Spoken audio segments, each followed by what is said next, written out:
This episode is brought to you by Amazon Prime. There's nothing sweeter than baking cookies during the holidays. With Prime, I get all my ingredients delivered right to my door, fast and free, no last-minute store trips needed.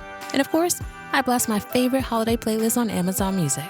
It's the ultimate soundtrack for creating unforgettable memories. From streaming to shopping, it's on Prime.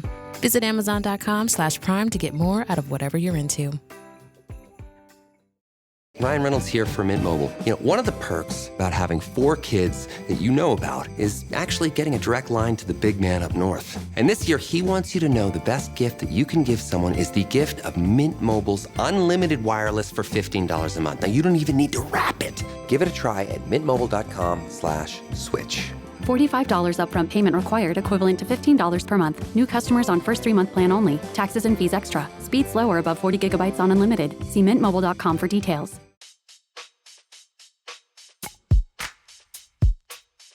Welcome to Dear Prudence. I'm your guest, Prudence Kristen Meinzer. I host a couple of other podcasts, including How to Be Fine and By the Book. Be sure to check them out if you love self-help books, hate self-help books, or want advice on how to be okay-ish rather than perfect.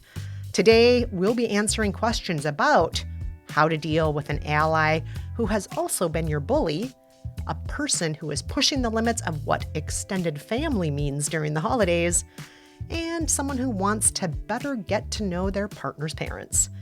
Here to help me out today is Stephanie Hsu. She is the Oscar-nominated actor you definitely remember from Everything Everywhere All at Once and the fantastic comedy Joyride, plus the marvelous Mrs. Maisels. Welcome to the show, Stephanie. Thank you. Thanks for having me. Well, we are huge fans of you here. Full disclosure, I did see Joyride more than once in the theater. Maybe I saw it many times. But I love all of your work, and so do our listeners. We know that you bring great energy to everything you do, and that includes giving advice today.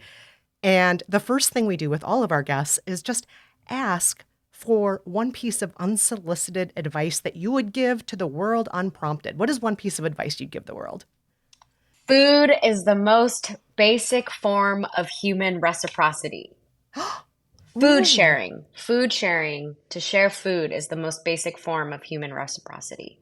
Oh, I love that. And food does feel like love. I have to say, you know, the whole idea of breaking bread with people, it's not just a metaphor. It actually really can build connection and make us feel closer with people. Yeah, absolutely. Completely.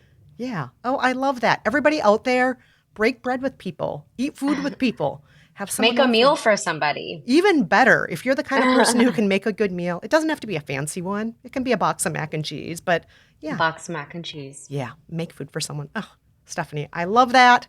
Thank you for that piece of unsolicited advice. We're going to take a very quick break, but when we're back, listeners, we are going to dive into some of your questions.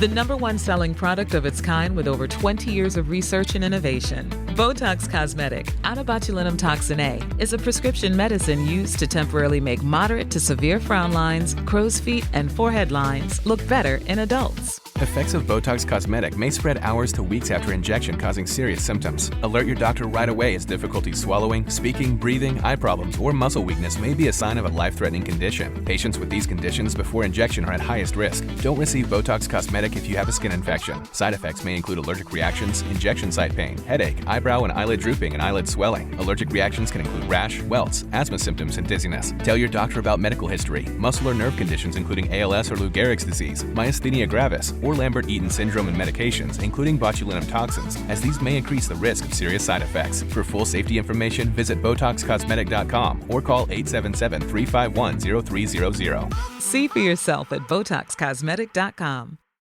Bumble knows it's hard to start conversations. Hey, no, too basic. Hi there. Still no. What about, hello, handsome? Ugh, who knew you could give yourself the ick? That's why Bumble is changing how you start conversations. You can now make the first move or not. With opening moves, you simply choose a question to be automatically sent to your matches. Then sit back and let your matches start the chat. Download Bumble and try it for yourself. Welcome back. You're listening to Dear Prudence. I'm Kristen Meinzer, and I'm here with the great Stephanie Hsu. Let's get started with our first letter titled, Not Here to Make You Feel Like a Good Person.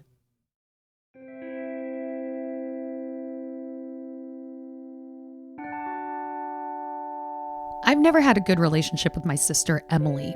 She's a 30-year-old woman who throws tantrums when frustrated and has a bad habit of unleashing every bad mood on me. I try to only see her at family functions. A few months ago, I came out as bisexual to my family and told them I was dating my now girlfriend. The reaction was mostly awkward surprise, though they're easing up after the initial shock. Emily, however, was very vocally supportive and began messaging me regularly.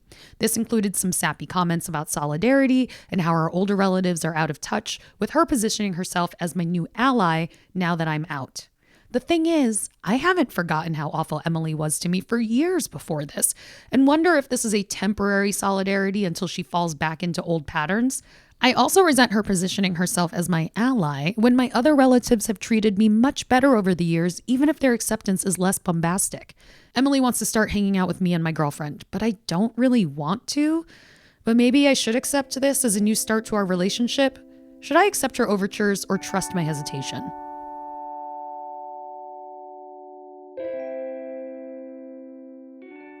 Oof. Sisters. I don't know if you have a sister, Stephanie. I do. And oh boy, sisters. And this is an especially frustrating sister. Stephanie, I'd love to start off with you. What are your initial impressions here? How do you feel about the situation? My initial impression is definitely oof as well. That sounds really sticky and vulnerable and raw and complicated. And something that was coming to mind, listen, I am no saint, but something that was coming to mind was both and that, your sister can both, have a history of being kind of awful and also trying to love you in this way, in this new way. And maybe at your pace, at your own comfortability, you can continue to allow the both andness of the complexity of your sister. And when you're ready, find the space to kind of welcome her into your wholeness. Mm-hmm. I love that. That is so wise. And it is something that you don't have to be all or nothing on. I think that's one of the points you're making, Stephanie. It's like, life is complex. People's personalities are complex. Your sister is a standalone human, but she's also your sister. I can say, speaking from my own life, my older sister, it was until she was well into her mid-20s that she realized I was not put on this earth just to make her life terrible. And she spent years just being angry toward me and not nice toward me. And it took some big life changes for her to suddenly realize, oh, I'm actually a human being and I have my own struggles in my own life. And for her to change how she treated me. Sometimes that's how sisters are. We don't necessarily see each other as fully formed humans. I'm not trying to make excuses, by the way, for your sister, letter writer. It's not okay that she was cruel to you and taking out her rage on you and so on. That's not cool. But I agree with Stephanie that this may be a both and situation where you may have to look at the complexities of your sister and tiptoe into things. I wouldn't necessarily throw yourself in 100% and suddenly trust her and be BFFs with your sister, but maybe you can tiptoe toward that and suss things out and see how consistent your sister can remain in her support of you. It may be that it's just a little phase right now, but it may be that this is the beginning of something different. And I'd also encourage you maybe not to bring your girlfriend along in the beginning of this journey. Don't make her have to be a pawn to your sister's moods and or changing alliances. Maybe this is something that you gradually get into with just your sister. See how you two can get along maybe in text messages and over cups of coffee or walks here and there before anybody else has to be subjected to this. That's my advice.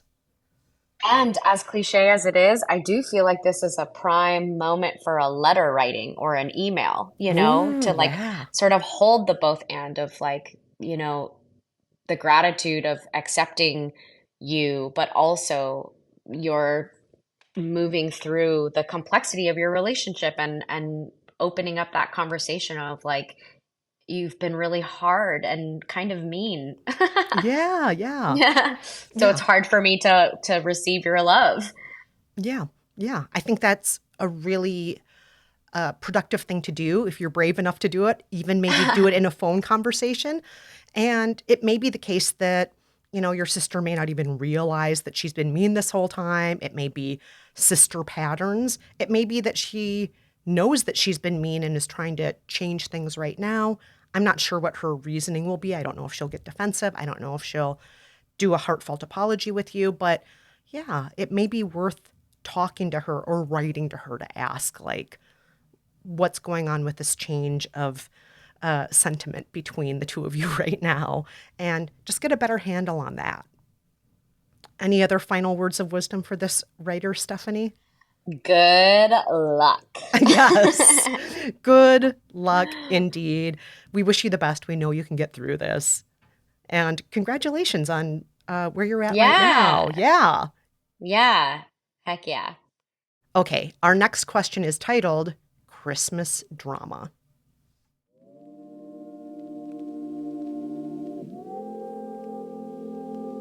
My husband and I are hosting Christmas this year. My mother and sister will be flying in, and my sister-in-law was planning on driving in with her 2 kids, Anna and Aaron. What wasn't in the plan was to take the former stepkid of her husband's and his 3 new half-siblings. Apparently, there's family drama in the mother's new marriage. My sister-in-law just sprung this addition on us without even asking. Aside from we don't have enough beds for everyone, my sister-in-law expects my family to spring for expensive gifts so the kids don't feel left out. She claims that she and her husband are tapped out and my family can afford it. My husband offered to get some smaller gifts and give the big ones to Anna and Aaron later, and his sister acted insulted over the suggestion. I try to let my husband deal with his sister and her endless drama, but I told her that her plans were nuts. Yes, my mother and sister usually get a card or 2 if they see Aaron and Anna, but that is a courtesy. They aren't related to them and certainly have zero connection to the kids from her husband's ex's other marriages. That sentence gave me a migraine. She basically called my family and me rich, hard-hearted jerks and whined about the drama she got herself involved in. My mother is a retired school teacher. My sister manages a doctor's office. I work for the county. We just live within our means. My sister-in-law and her husband live large while living paycheck to paycheck. My sister-in-law has pulled stunts before, like agreeing not to bring her dogs and then showing up with them. I am this close to canceling Christmas. I only see my family once a year and I don't want it ruined or have these poor kids dragged in. Help.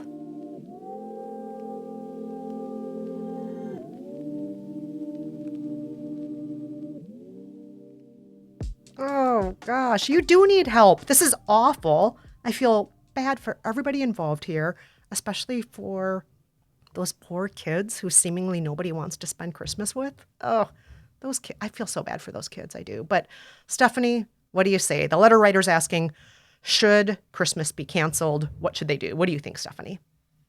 Well, yes. I mean, I am wrapping my head around that family tree dynamic. I am trying to yarn together all the in-laws and all the kids and where they come from. But weirdly enough, I want to say that sounds really difficult, and family and in-laws and other people's families, that is just inevitably, I can totally understand why that is so complicated. And I'm sure there is so much nuance to every single person involved that I don't know them. So I can only imagine how sticky this situation is on a emotional level. But weirdly, what I want to say, again, because this is about advice and not about what's practical necessarily, and and if we're to imagine our highest selves, in a weird way, it makes me think of my unsolicited advice that I mentioned earlier, which is food sharing is the most basic form of human reciprocity. Mm-hmm. And the reason why I say that is because, I hear you talking about like money and the size of gifts. But I remember the reason why I shared that quote earlier is because I remember when I worked on a farm, and the farmers themselves, we had no monetary money, But because of the care that they gave to the land, anytime someone came over, we always had something to give, whether it was a head of cabbage or a tomato. And to me, if there are scrappy ways to hold space and just know that actually, like, there are many ways to make people feel welcome. And as personally, as a person who, spent so many holidays in other people's homes, that was so healing for me when I was, in college and in my early 20s. So those open doors changed my life. And if you can find it in yourself to kind of find a creative way to make it still joyful for you, but also abundant for everybody involved, I think that would probably be my advice or my biggest wish for you and your family. I love the compassion you're bringing to your advice, Stephanie, because, yeah, there is room for abundance that isn't about buying a PlayStation 2, that's not about big gifts. It really is about family, food, togetherness, maybe playing some games together, maybe watching a movie together, maybe going on a walk in the snow or making snowmen together. There's so much else out there that isn't about the gifts. And for me, my greatest Christmas memories aren't even about the presents, really. It really is about watching movies together and drinking hot chocolate and laughing with family and so on. So maybe focus on the non-gift things about the holiday. That being said, you don't have to host these people for a full week or even several days. I think, letter writer, you and your husband need to get on the same page here. This is his sister, and you need to say what you want, and your husband needs to be the one to deliver the news. He needs to be the messenger on this. And they're driving in, so I suspect they can't be that far away. Maybe this is just a day trip for these folks.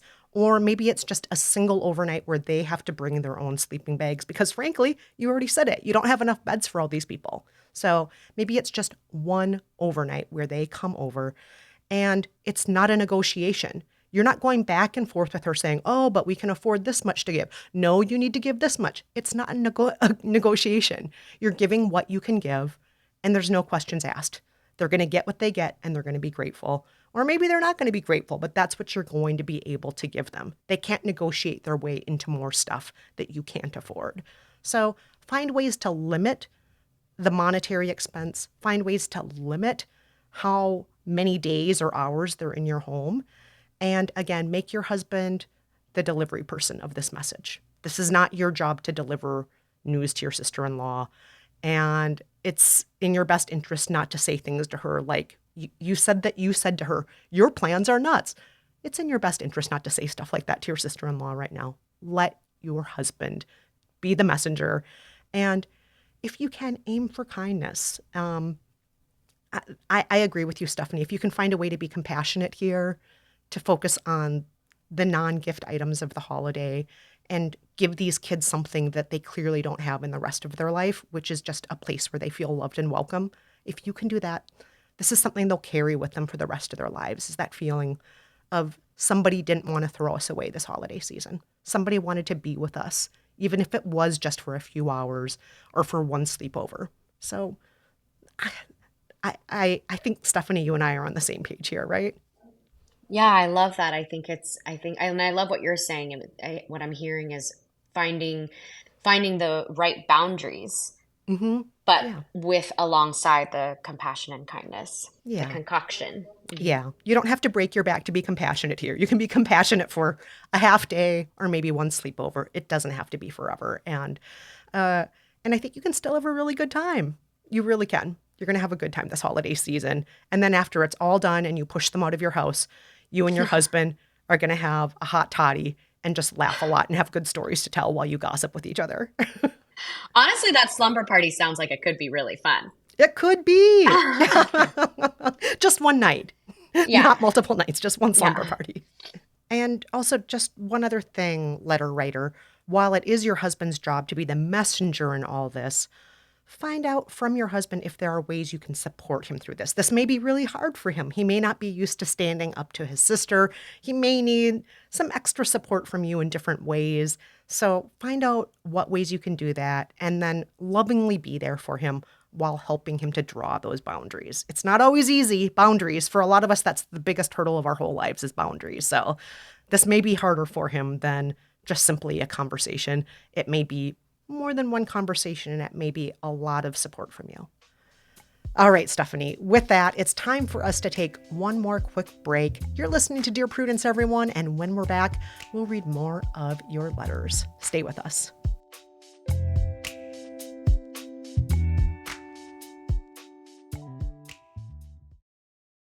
This episode is brought to you by United Airlines. When you want to make the most of your vacation, book with United. They're an airline that cares about your travels as much as you do. United is transforming the flying experience with Bluetooth connectivity, screens, power at every seat, and bigger overhead bins to help fit everyone's bag. And with their app, you can skip the bag check line, get live updates, and more. Change the way you fly. Book your next trip today at united.com. Hey, it's me, the Quenchies. I'm that late afternoon craving you just can't shake. Wait, what's that? Welch's Grapeade? No! Made with real fruit and no added sugar, nothing answers the call of the Quenchies like Grapeade. Got the Quenchies? Grab a Grapeade in your juice aisle. Hi, everyone. Welcome back to Dear Prudence. I'm Kristen Meinzer, sitting in for Janae, and I'm here with my guest, Stephanie Hsu, to answer your letters. Let's get to the next one. It's titled, Apathetic In-Laws.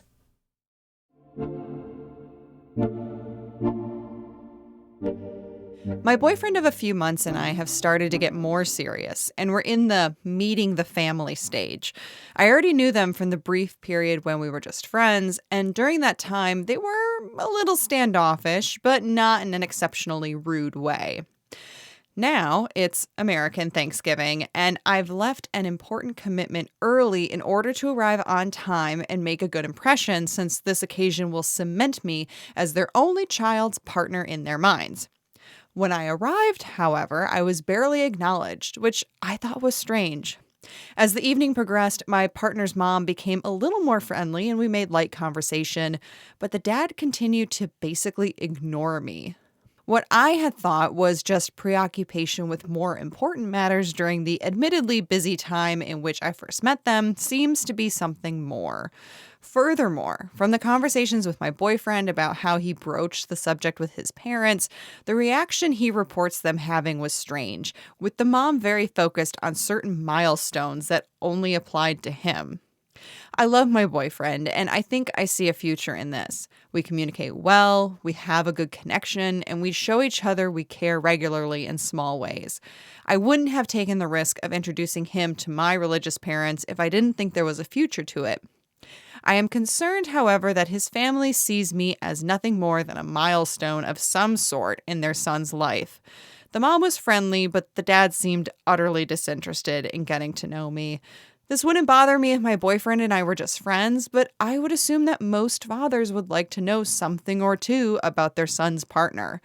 How do I connect with my partner's family without forcing it?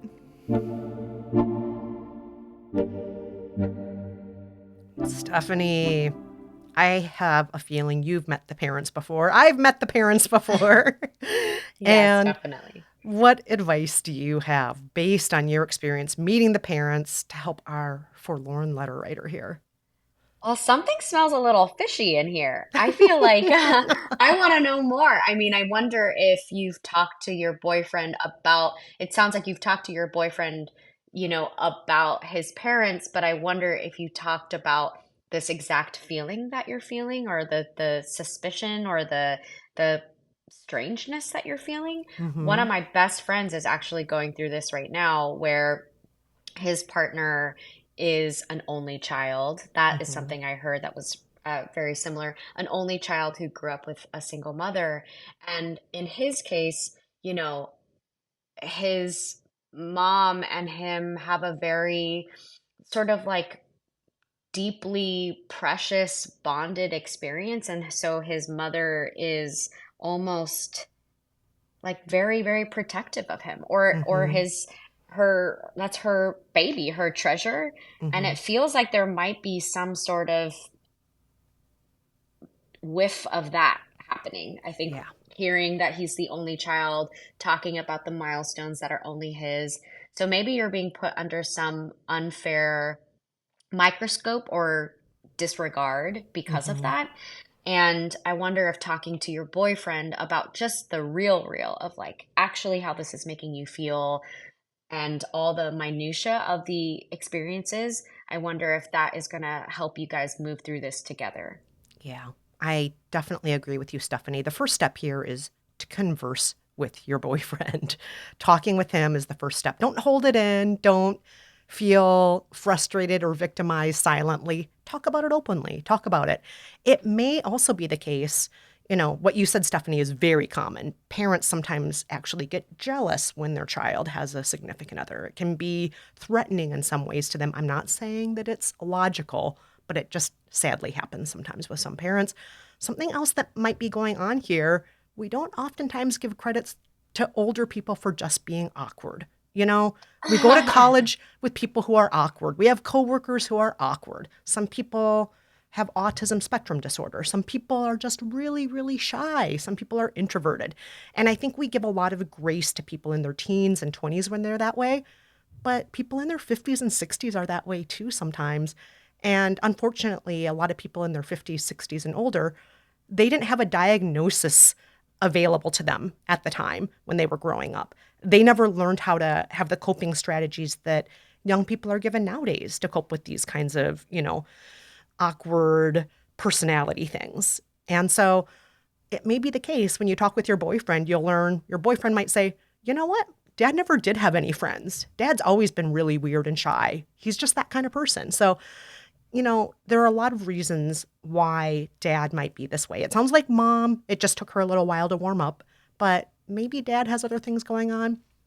Also, one other thing I would add is that because you are so in it with your boyfriend and you see a future with him right now, is your perspective. His parents, they might look at you and see, oh, our son's been dating this person for a few weeks and they don't really know how seriously to take this, how attached to get to you. They might not want to get attached to somebody who really it's been a few weeks right now. And they don't know, oh, is this just a girlfriend for now? Is this going to last as long as our son's interest in Pokemon Go? We don't know what's going to happen here. So there's also the chance that might be coming into play. All that being said, I'm not trying to make excuses, by the way, for the parents here. All that being said, I think your boyfriend can broach the subject with his parents and say, hey, I'm not sure if I made it clear. I am very serious about this person. I see a future with this person.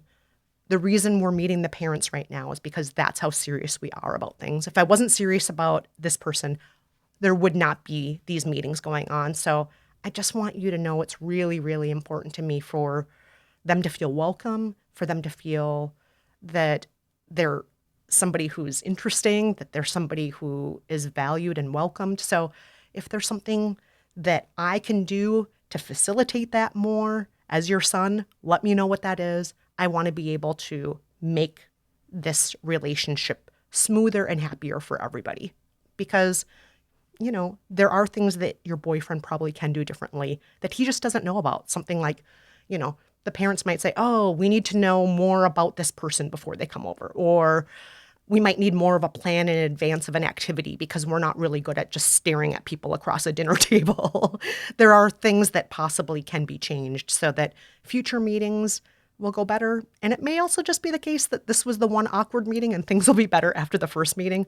That happens with a lot of us too. Some of us just aren't our best selves at a first meeting. So those are some bits of advice I have. Any other advice, Stephanie? I love that. I hope that they're just awkward. I hope so too. Yeah. I hope so. Yes. There are a lot of awkward people in the world and there are. Yeah. And if we can give them grace, that's great. And if it's not that they're awkward, if it's other stuff, get your boyfriend to work on that stuff with them. Do your best to encourage him to be the negotiator, to be the diplomat here and make things run more smoothly. That's his job as somebody who loves you and who loves them. All right. Those are all the questions we have for this week. It has been so much fun, Stephanie, and hopefully helpful for the listeners. Stephanie, can you let listeners know where they can find more of you? Yeah, well, thank you so much for having me. This is such an incredible resource for all the listeners, and I wish I had you. I do have you. We have each other. We're here right now. We have each other. Yeah, I have a new show coming out on Peacock December 19th. You can binge it all at once. It's called Laid, and it's about this character would do really well. She would probably need to write a lot of letters to this column and podcast because she's a woman in her 30s who's having a hard time finding love, and all she wants is to be the center of a love story. But she starts to find out that everyone she's ever dated is starting to die in mysterious ways in the order that she canoodled them. I am so excited about this show. I've seen the trailers for it, and I'm really pumped for it. It's a very twisted rom-com, so there's something in there for everybody. Comedy, romance, mystery, murder. Again, that is called Laid, and it's on Peacock. Stephanie Hsu, thank you so much. We've so enjoyed having you here today. Thank you so much for having me. Good luck out there. And listeners, you can hear more of me on the podcasts How to Be Fine and By the Book. Do you need help getting along with partners, relatives, coworkers, and people in general? Write to Prudie. Go to slate.com/Prudie. That's slate.com/PRUDIE. The Dear Prudence column publishes every Thursday. Dear Prudence was published this week by Maura Currie and Vic Whitley-Berry with editorial help from Paula de Verona. Daisy Rosario is senior supervising producer, and Alicia Montgomery is Slate's VP of audio. And I'm your guest, Prudence Kristen Meinzer. That's all for this episode, but join us on today's episode of Prudie Plus, where Stephanie Hsu and I answer a question from someone dealing with pre-graduation anxiety. Subscribe now on Apple Podcasts by clicking Try Free at the top of your show page, or visit slate.com/Prudie Plus to get access wherever you listen. The episode is available for you to listen to right now. We'll see you over there.